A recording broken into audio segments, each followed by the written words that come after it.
everybody wants to do something new and cool. It's not just plain Jane Java or .NET. So there are going to be a lot of trade-offs involved with that. But once you get one of these things up, you've got to consider, how am I going to communicate with my server? And there are a lot of options. You could hand code web services, or use some libraries that provide some standards-based web service hooks. You could write to the SOAP API, but it's very heavyweight and XML-based. A lot of people don't like it. The darling, technology way to do it these days is to write RESTful web services. Fortunately, there's a lot of library support and a lot of different languages to help make this happen. For example, Django Piston is a Python web services library, and it has an adapter architecture, much like many of these, where if you write your web services correctly, you define some URL patterns, and eventually those get dispatched to a handler that can retrieve information with a GET request, or create a new item with a POST request, or delete an item from your database with a delete request. You really just have to do some research, and this changes all the time. I thought to myself, what RESTful API would I use to deal with an iOS application today? And I did a quick search on it, and the stuff that came back today was very different from the stuff that came back 6 months ago. So you really have to do the research and try to keep on top of where the developer mindshare is going. It's kind of challenging. If you like Java code, you could use Jersey.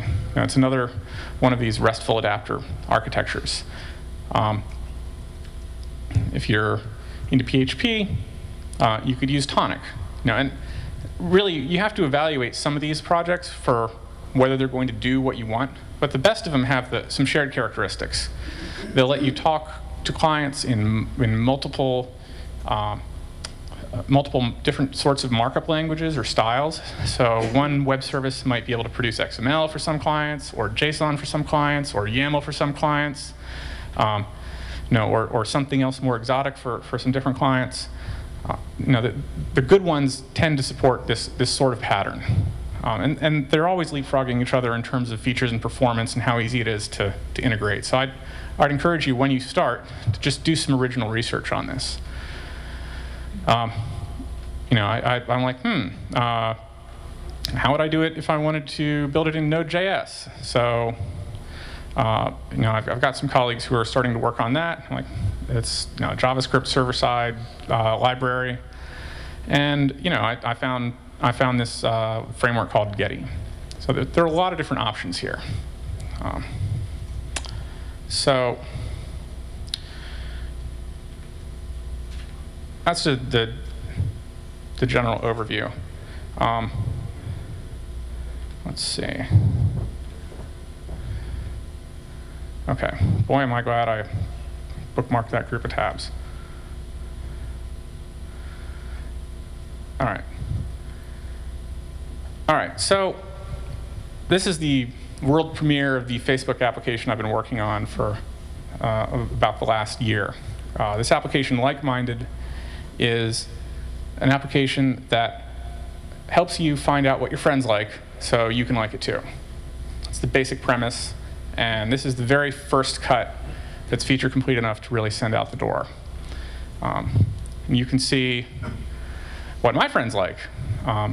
You can also see that right now I like almost nothing on Facebook, which has been a quirk of mine. I'm like, I don't like anything on Facebook, and yet I'm building this application. So I'm going to start liking things on Facebook. Okay, so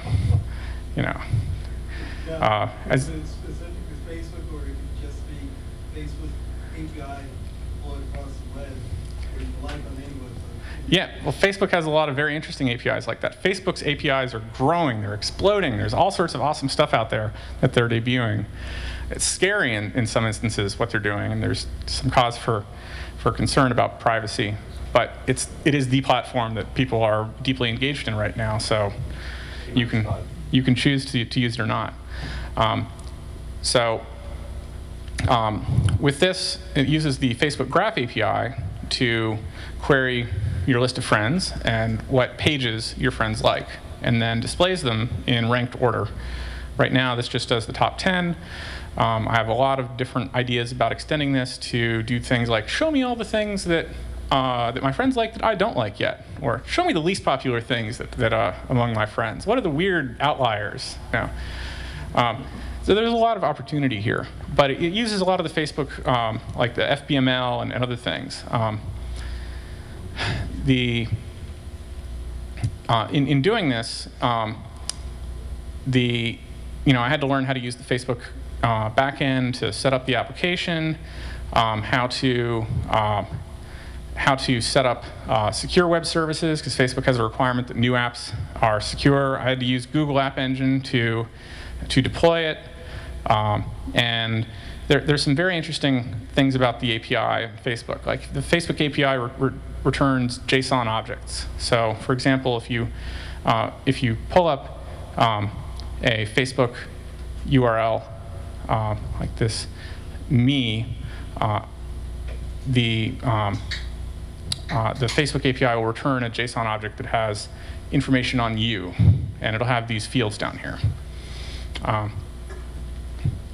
Because it takes a couple minutes to actually launch this, I'm going to go to the advanced pane, and I'm going to disable sandbox mode.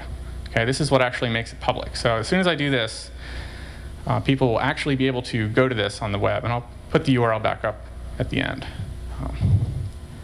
So right now, I'm not storing the incoming users that authorize using the JavaScript side.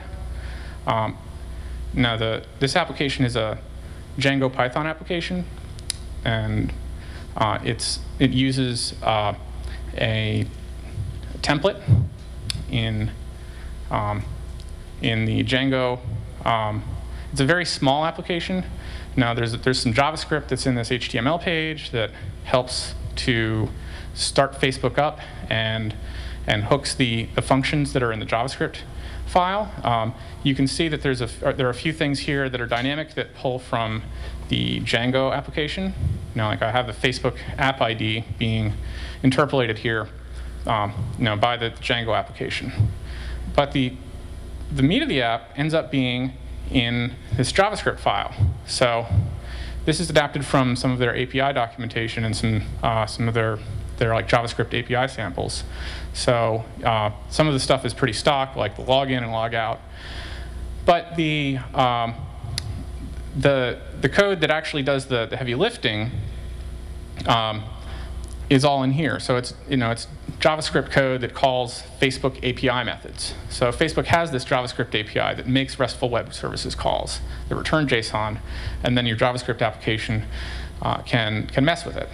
So this queries the page fans, and then analyzes the likes, and then displays it. And this is a very bare metal, like low level. Like I'm not using jQuery or any other high level JavaScript libraries in here yet. I may port it to take advantage of some of those things. I've just started on the back end. Now, App47 uses Mongo. I'm planning on using the Google App Engine data store, which is another non-relational data store. And the Django Python framework, there's a non-relational fork of it that uses the same kind of style of database mapping that Ruby on Rails and Groovy on Grails and Django and all the rest of these applications use, where you define what the models are and it creates the database stuff for you. So the next step is to hook this up in the views so that I have a RESTful view here. And this is the non-Django Piston RESTful API version of it that I was kind of hand coding to get started. And the idea is that the Facebook app that's running in JavaScript will make a RESTful web services call to this and pass the cookie information, and this will crack it using the Facebook JavaScript API, and then allow this application to make other calls. This is on the server side, back to Facebook, authorized as that user, to find out more information about them so I can store it and then do analytics on it later. So, all right, thanks very much. This is if